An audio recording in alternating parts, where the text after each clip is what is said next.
Pagdating ng umaga, magkasama sina Neko at Asoto sa balcony ng hotel. Sabi ni Asoto, napagod na raw siya sa paghintay. Humingi ng paumanhin si Neko at sinabing handa na siya. Tinanong siya ni Asoto kung ano raw ang plano niya. Sagot ni Neko, lumabas muna sila. Pagdating nila sa labas, sinabi ni Asoto na ayos na raw ang lugar dahil walang istorbo. Sa di kalayuan, pinagmamasdan sila ni Kiriko. Dito na nagsimula ang seryosong pag-uusap.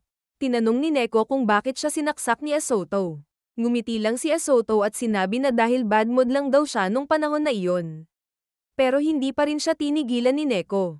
Gusto niyang maintindihan si Asoto ng mas malalim. Habang nangyayari ito, hinahanap na siya ni Ruri at Atori sa hotel. Napansin ni Ruri na may kakaiba sa kilos ni Neko kanina.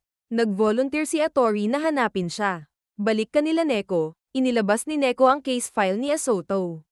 Sabi niya, noong una, inakala niyang pinapatay ni Asoto ang mga babaeng gusto niya. Pero maling akala pala. Ayon sa diary entries, nagsimula si Asoto sa pagpatay ng isang ibon, si Pichan. Sumunod ay isang pulubi, isang company director, at isang batang babae. Ang batang iyon ay siya mismo, si Neko. Hindi ito itinanggi ni Asoto. Napansin ni Neko na walang direktang pagbanggit ng abuse sa katawan, pero sa mga larawan ng biktima, malinaw na winasak muna ang katawan ng mga ito bago pinatay. Iba si Neko, isang saksak lang. Sabi ni Asoto, hindi raw kasi siya type. Ipinaliwanag ni Neko ang kanyang analysis. Sa bawat entry ng diary may bituin. 1 star para sa ibon at pulubi, 5 stars para sa director, at 2 stars para kay Neko. Mas mataas ang status ng biktima, mas matindi ang satisfaction ni Asoto. Gusto raw nitong maramdaman na siya ang nakakaangat. Tinanong ni Asoto kung bakit siya ang target gayong mababa lang daw ang status ni Neko.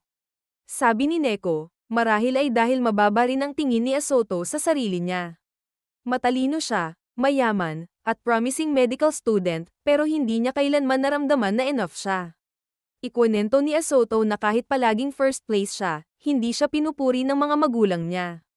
Hindi siya kailanman naging enough. Pero kahit ganun, mahal pa rin daw niya ang mga ito. Kaya hindi niya sila pinatay. Dito na pumasok sa usapan si Atori. Sabi ni Neko, ibang klaseng obsession ang meron si Asoto pagdating kay Atori. Siya lang ang may full name sa diary, at siya lang ang walang bituin. Hindi status ang habol ni Asoto, si Atori mismo ang gusto niyang makuha. Lumabas na si Asoto ay anak ng mag-asawang madalas maging guest sa hotel na pinagtatrabahuhan noon ni Atori.